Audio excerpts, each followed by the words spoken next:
What's up, guys? Welcome to another episode of Real Talks with Jakub, where I interview doers, achievers, and go getters, and how they created their own luck and became successful. And today we are here with Hugo Denat from San Diego, California. Hugo is a productivity and organizational coach who helps overwhelmed and overworked professionals reclaim their time back. But do you know what makes Hugo a true expert in this matter? 5 years ago, he was close to burning out. He needed a reset. So he used his expertise in problem solving to find a way to create space and time in his life for what truly matters to him. He left everything behind and went backpacking alone to Central America. That is where he met Sheri, his life partner and the mother of his baby, Luca. And now he's giving back and sharing his TB method that helps professionals reclaim their time and save up to 1,000 hours a year. So if you find yourself working too much, not taking care of yourself, not having time for your family, or feeling scattered and unfocused, keep listening. This episode is for you. Welcome to the show, Hugo. Hi, thank you for having me, Jacob. It's a real pleasure to be here. Finally, I mean, we've been talking and interacting with each other for quite some time on LinkedIn. It's been a little while. It's been a few months, like interacting on each other's posts and everything, and talking in the DMs. But Look, we made it. We made it. We are here, and that's important. So, Hugo, tell me a little bit about you. I hear some French accent here, but are you from France? Yes, I am from France. I live in San Diego just for 3 years now. Okay. And when you were explaining my background and everything, yeah, I was working in France and I was kind of overwhelmed with the work I was doing. I was working in one of the big consulting firms, and yeah, I was close to burnout. That was in France, and yeah, I went traveling a little bit to reset, and that's where I met Sheri. And she's San Diegan born and raised, and we dated internationally for a year and a half. I was in Paris, she was in LA. We made it work for, for a year and a half, and then we said, okay, let's do it. I'm moving to California, and here I am. Wait, hold on. You were dating for 4.5 years. No, for International. one year and a half. 1 year. I mean, that's still quite a lot. Like long-term relationship. Kudos to you that you were able to do that. That's amazing. We made it work. We were like seeing each other every month and a half to 2 months, or like a week or 10 days. And she also came to visit me in Paris for 3 months. Right. Okay. So in-house, but that was not sustainable, time perspective or financially. Maybe we'll get back to it in this interview again, but I want to hear about your experience. You were working in a consulting firm. You were close to burning out. Tell me about that part of your life before you decided to travel into Central America. So yeah, I was a consultant. I was working for different clients. I was at the beginning of my career. So like a lot of young professionals, you want to do good. You want to impress your management. You want to impress your clients. You want to do your best work. And I thought that doing my best work was to actually give myself a lot and give a lot of my time to deliver value to them, to show that, hey, I'm working hard, I'm working late. Look how involved I am. How just see everything that I'm doing for you. I thought that's something that will give me worth. But how old were you back then? Sorry. How old were you? I was at the beginning of my career, so 23. Right. Okay. No, 23. I started. And then that was like 5 years ago now. I was 26.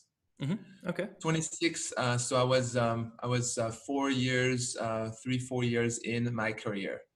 And yeah, I was doing a lot. I was doing all-nighters. I was working on presentations for strategic clients, like deadlines, very important deadlines. And I was really overworked. And I thought that's what was expected from me to show my worth. And I was completely wrong. I was completely wrong. And I was in a place where personally, I wasn't the best. And, working a lot is not necessarily an issue as long as you keep your work at work. But when it Mm. start impacting your personal life, that's where I started seeing some red flags, and Okay. I'm grateful that I was able to take action before I went burning out. But it started impacting my personal life. My personal life was impacting my professional life. Everything was kind of messy. I How didn't how feel how did good it impact your personal life? because I was working late. I was traveling every week.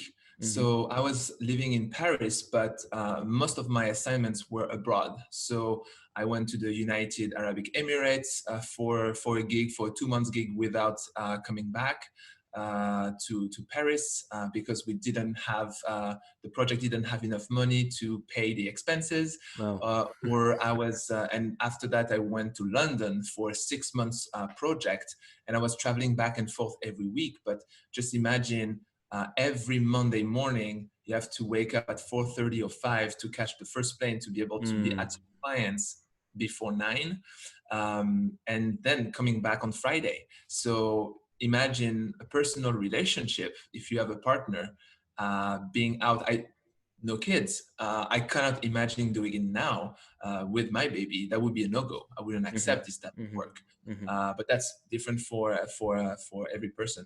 And But just what is quite interesting is that you thought that this is required, this is normal, this is like what it's supposed to be as a young professional, right? Because well, you didn't know any different, and you thought that it's good that you're hustling like that, but it's good that you found out that it's not actually healthy for you. yeah, and because also I had management, hired the top management that were doing the same thing, and I Hmm. thought that was the normal. But it required a little bit of time to understand what Hugo, what I truly want for my life, Yes. and that was okay. That's not for me. So that's why I was like, okay, everything is kind of messy, and when I need to reset, I'm passionate about traveling, and so I decided to travel by myself to kind of reset for on kind of an introspective journey, Hmm. Hmm. and yeah, I met the love of my life. So you were still working at that company while you decided to leave to US. Yeah. No, no, no. I quit that job, went on a travel for 3 months. Hmm. Um, as I signed a contract to change for another company to Hmm. work in France. Hmm. And after my trip to Central America, I came back to Paris for like a year and a half more, Hmm. and how, then how did decided, but a year and a half for another company, and then decided to move to Kenya. Why did you decide that travel will be the right pick for you in this situation? What? So can you repeat that question? Why did you decide to travel in this situation? Why you didn't just take a week off? Because traveling, I'm really passionate about traveling, and Yes. I like using traveling to change perspective. Uh-huh. Because changing perspective, if you take a week off or even a month off, but you stay at home, you're not changing your environment. So it's harder to think outside of the box in a Hmm. way. Hmm. So changing perspective, I went to Cuba, to Mexico for the first time. I went to so many countries for the first time, and like when you're in France, you hustling, you grinding, you in your work, you just in your lane. And you go to Cuba, where the situation is so different. You see people living so differently, Hmm. where you don't have internet unless you buy a prepaid card and you go to the hotspot, and there are just a few hotspots in the city to catch Wi-Fi. Wow. Because this is a different type of life. It's showing like a different perspective, Hmm. and Hmm. that's suitable for me. I'm saying just at least for me, but maybe that's valid for other people. Hmm. It allows me to have different perspective on things and help me think. Hmm. Wonderful. So you were traveling, you met your life partner, and then you came back to France, right? Yes. Exactly. Come back to France on another gig, on another working for another employer. still working as a consultant, more specialized in like process improvement and training and coaching people on some methodologies to help them streamline their processes. Yes. I learned a bunch during that experience, and I would have stayed at that company if it wasn't for coming to California. Hmm. Okay, so fast forward now to the things you are doing now. You're helping people who are really busy in pretty much similar situation you were yourself when you were working for the consultancy firm. You help them to reclaim their time back up to 1,000 hours per year. Why did you choose this field, and how exactly do you work? So why did I choose this field and time management and productivity? So it's coming from my work as a consultant for companies. Yes. I've seen so many companies, even some big brands that you would think are fully optimized and there is no waste in their processes. It's wrong. It's not because you're a big brand that you're necessarily fully efficient and completely optimized. Hmm. There is waste in every company, and that's something that a lot of people should know to make them feel better about their own operations. Hmm. Um, there are so many companies that have so many waste, and that's what I was working on, streamlining processes. But every time I was suggesting, most of the time I was suggesting some improvement to streamline processes, people were telling me, sorry Hugo, that's a great option, great solution, but we don't have time.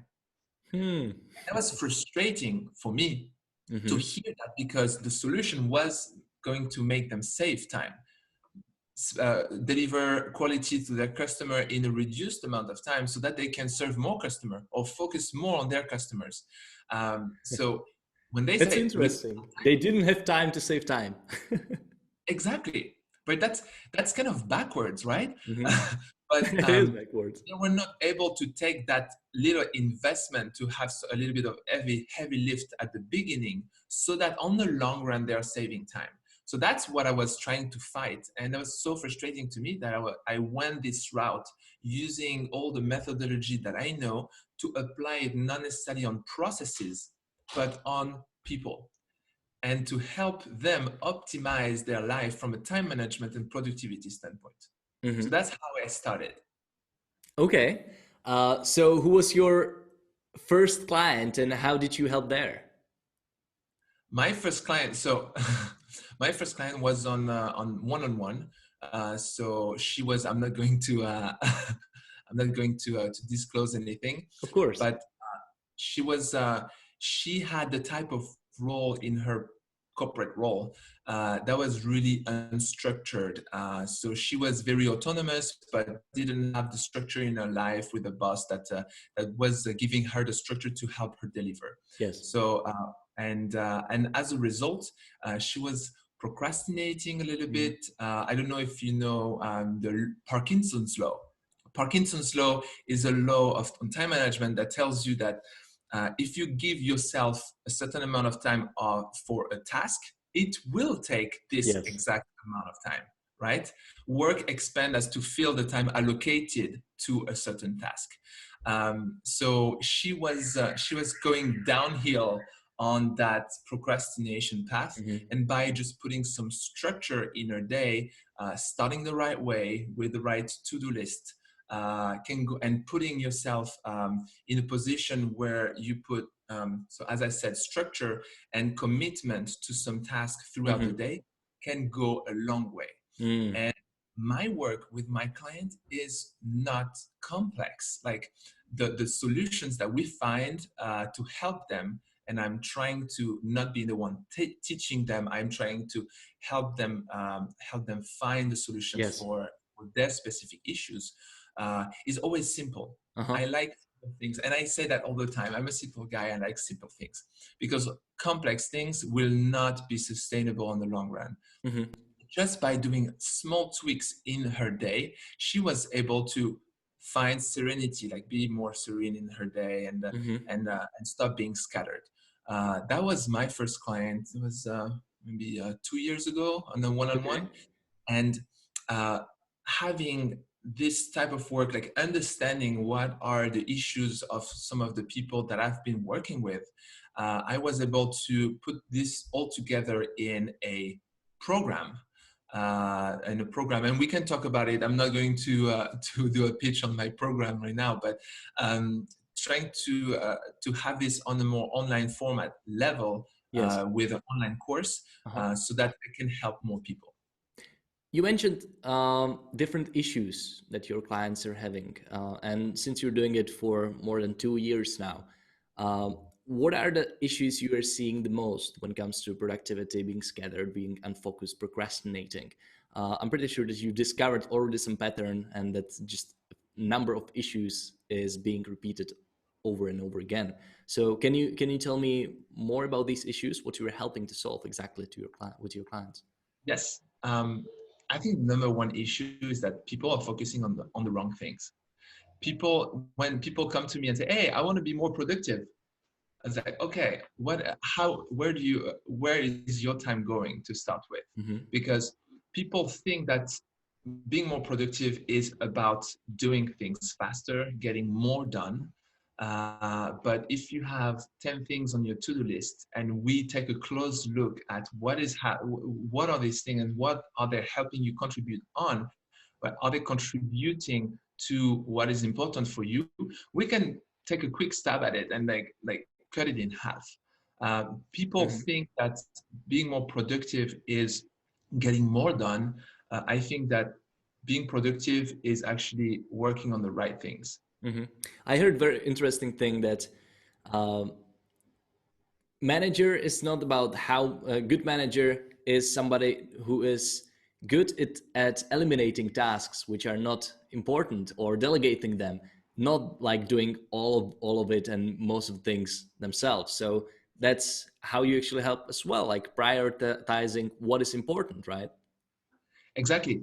Being able to work on the right things, in order to be able to work on the right things, you need to have the tools and the methods that help you eliminate the things. So there is this very the sequence of events you can use that I'm actually talking about in one of the free trainings that I have on my website.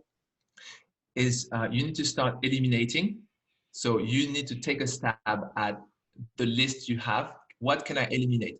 Is there anything that I do, that I plan on doing, that will not give me results at all? Yes. And we can refer back to the 80-20 rule later in this interview if you want to. But start by eliminating. When you eliminate it, look at what you can automate. Hmm. So let's say you have 100 things on your list. You eliminated like 30 of them. You still have 70. Out of the 70, what requires really my brain, or is there any solution that I can try to leverage to automate this part? Hmm. Let's say you automate 20 of them.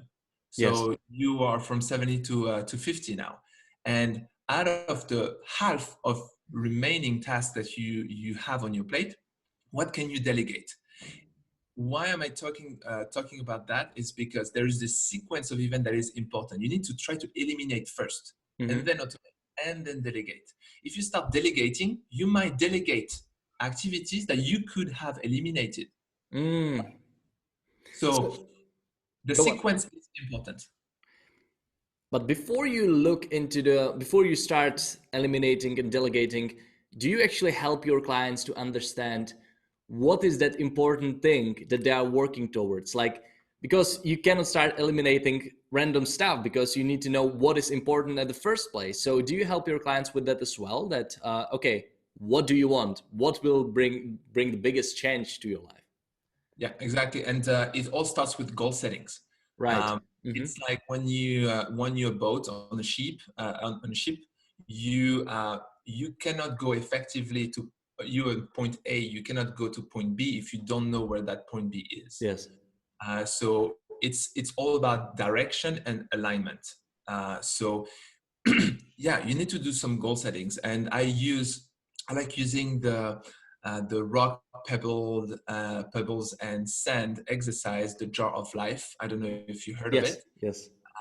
So I like using that exercise in order to identify what is important in your life. And I'm never talking just the business side of things with my clients, whether they are entrepreneurs and we talk about their business, or whether they're corporate professional and we talk about productivity at work only. I don't look at this isolated. I like using a holistic approach and use that jar of life exercise to help them rethink what is important for them in their life. Mm-hmm.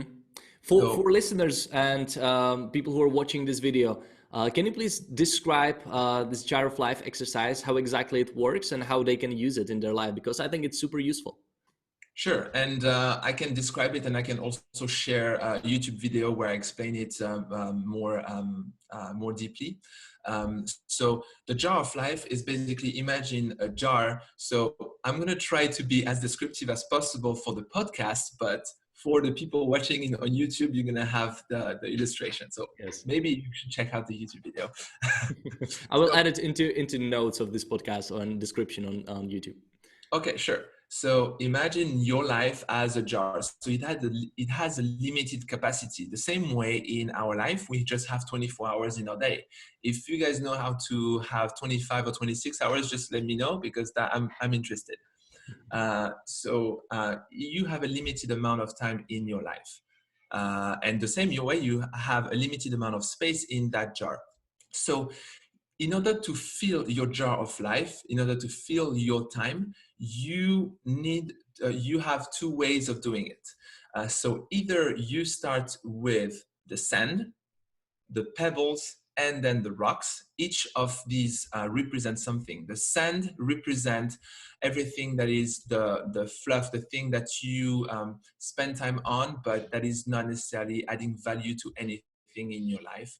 You watching Netflix, or you just I don't know, having hobbies that are not, or hanging out with people that you might not even really like. Yes. Or anything that you consider as fluff in your life.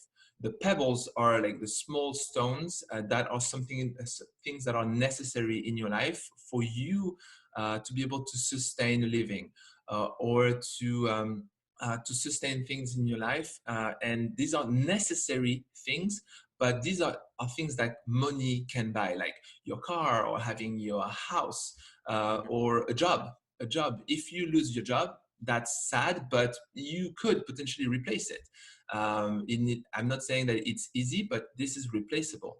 And then you have the big rocks that are the things that money cannot buy, the things that are so important for you. For me, it's family, it's health, and I put in my priority my business, my online business, that is so important for me to grow, because I'm really passionate about it. So it can include your passions or the hobbies that you really cannot have a sustainable life Yes. without. So rock, pebbles, and sand. If you start filling your jar of life with the sand, and then put the pebbles, and then you put the rocks, you will not have enough space in the jar in order to have Mm-hmm. everything fit in. You will not have enough time in your day to actually make everything fit in your day in these 24 hours. But if you take the opposite and you start with the rocks and you put them first, then you put the stones, the pebbles. Some pebbles will find their way in between the rocks, and then you put the sand, and you'll see that everything fits in. So it's all about priorities in life. If you start with the things that are important, if the rocks are always staying in your jar of life, then you will have a more balanced life, and you will have time for things that are less important. That's So that's that's that's wonderful exercise. I love it. So I like it because the jar represents that your mental capacity or your capacity as a human being is not unlimited. yeah. There's just so much space you can use. Uh, And the sad part is that I would say most of the people have it completely opposite. They fill their jar with sand, with stuff which is completely useless for them in the long Exactly. run, because they don't stop and they don't take that step back and evaluate their current situation about, okay, what do I really want? What do I want to fill my jar with? Yeah. And And that's when you have people that are coming to me and say, I don't have enough time, I just call bullshit. I call bullshit because, okay, you say that you don't have enough time. Let's do this exercise. Let's audit your time. And you will realize by yourself that you do have yes. time. It's just a matter of where do I choose? And it's all about accountability. It's all about choice. Where do you choose to spend your time within your day? Just Mhm. take the conscious decision to change things in your life, and you can already go a long way. Amazing. All right, Hugo, tell me about your method, about your TB method. So basically, the TB method is a prioritary method that I created using my experience in process improvement and as a Lean Six Sigma black belt. It's a foolproof method that can bring you from a point A to point B. So I have all the stages. I implemented that method with some of my clients on a process improvement standpoint, like Hmm. 4 processes. And that method, I extracted what it was important and what was applicable to the human in order to improve their time management. So this is a method that I used that I used for many years and applied it to people. So the TB method stands for time back method. Okay. And these are 8 stages that allow you to go from point A to point B to allow you to save 10 to 20 hours a week. And I'm not going to go into too much detail. I have like so many slides on that.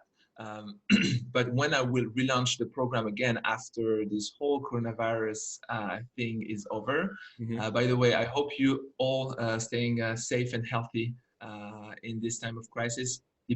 Depending on when this episode will be aired, maybe we'll still be in quarantine. So if Yes. you are, I hope you're staying safe and healthy. So once I will be launching again, I will present more in detail what it is. But so that was an 8 weeks transformation that I'm actually shortening to 5 weeks in Hmm. order to have quicker results with my Got it. clients.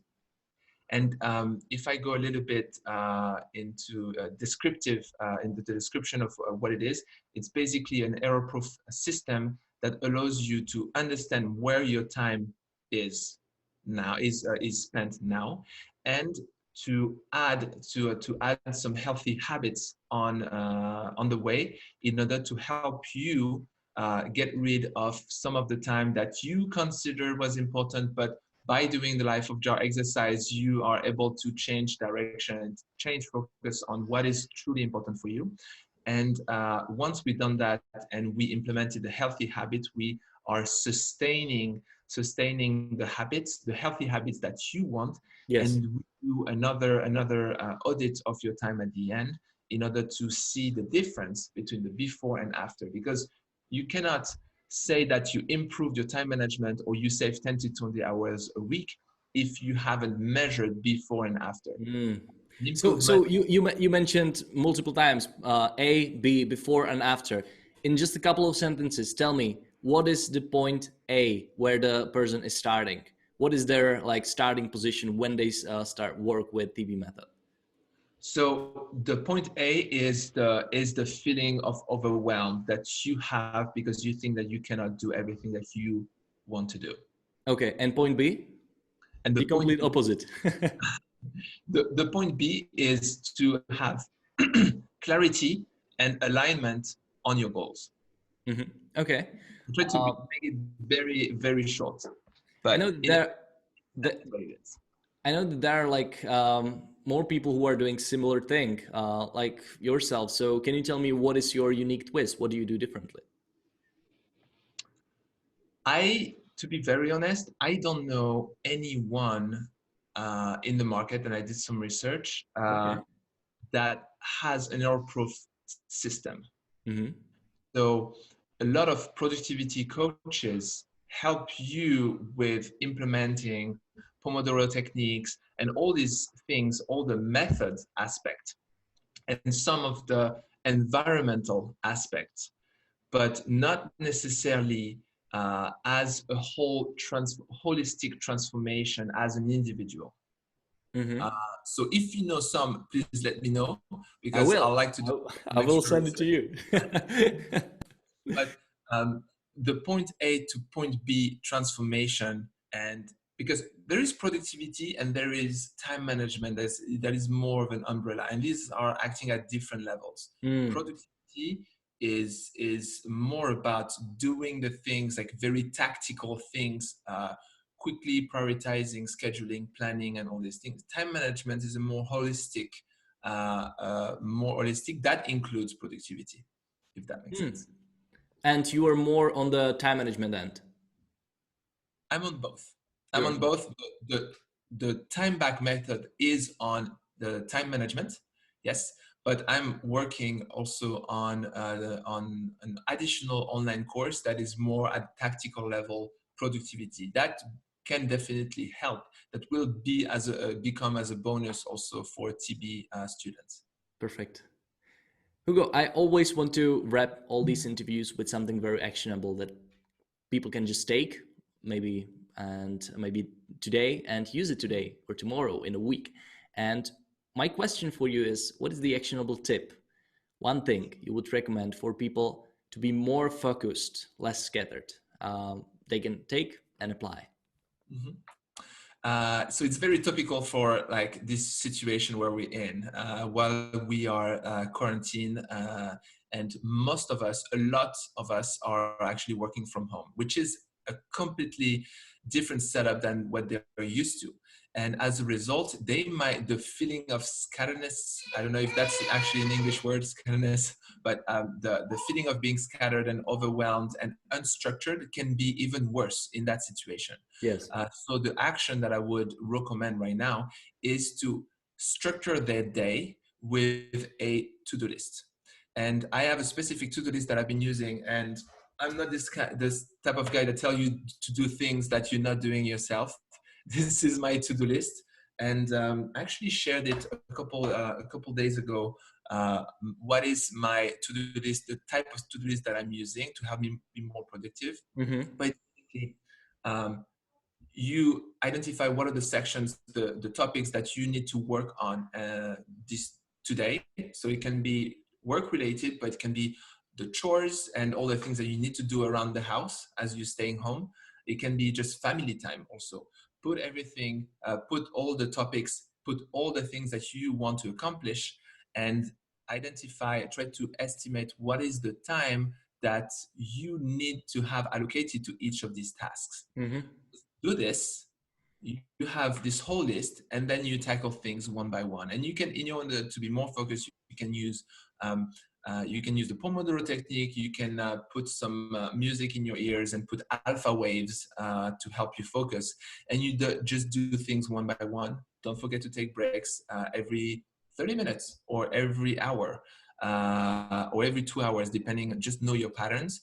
But yes, that's my go-to action. Just have the proper to-do list that works for you in order to bring structure in your day-to-day. That's perfect. I really like how you combine to-do list, which is something that most people know but maybe don't use, with the Parkinson's law that you actually create time blocks for each task. I'm gonna try it. I'm gonna try it on Monday. I want to do it. Ah, yes. I'm using this too. So For podcast listeners, you have a how do you call it? Like alarm timer. timer? It's a Yeah, timer. timer. This is not the sponsored sponsored event. So yeah, I put the time allocated for each task, and this is a timer that I'm using. That okay, if I set 5 minutes for this specific task, I put it here, 5 minutes, and then I'm trying to beat the clock, and that helps me being more What focused. is this? This looks good. Tell me, what is this brand or? This is a timer. I don't remember the brand exactly. New Tech, Okay. newtech.com. Yeah, this is an awesome tool that I'm using. So you have 5, 15, 30, 45, and 60 minutes. Perfect. Um, and if you estimate the time that you need to spend on each task, you put yourself this limited time, Parkinson's law, and if you wrap it up in less amount of time, just try to remember so that it actually helps you estimate even more accurately the time Mm. required for each task. And then learn and create that like learning momentum that you create the task, you see how much time it took, and then you apply it while you're creating your next to-do list again. Exactly. You're going to be better and better. Perfect. Hugo, thank you very much. Last thing, where can people find a little bit more about you? Where can find a little bit more about TB Method if they want to hire you? What are the best places to get in touch with you? So the same way we contacted on LinkedIn. On LinkedIn, you'll find me, Hugo Denat. I'm posting videos every day, content every day for the past month, and I'm going to continue to do so because it helps me having really great conversation and meeting great people. So you can find me on LinkedIn or on my website www.timeflies.us, and you can have a free training, uh, the 5 strategies that I use to skyrocket my productivity at work. It's a 30 minutes training with some action items, with an action book to help you implement in your life. But I also have a YouTube channel called Time Flies Time Management, where I post weekly content. Amazing. So 3 places: LinkedIn, Hugo Denat. Just search for this for Hugo's name. You can just copy it from the title of this podcast on Yeah, LinkedIn. That's actually a place where we met. Or you can go on timeflies.us. Is that correct? You can take the free training there, or you can find Hugo on the YouTube as well. So Hugo, thank you very much. This was very insightful, and I'm excited to hear the feedback from your audience and from my audience as well. thank you so much, Jacob. I had a great time. It was amazing. All right, guys, and please, if you enjoyed it, share it with your friends. If you're watching this on YouTube, just grab a link and share it with your friends so they can learn with Hugo as well. Or maybe you're listening to it as a podcast, so just take a screenshot, send it to your friends as well, share it in your Instagram stories. That would make our day amazing. So, Hugo, thank you very much again, and everybody, till next time.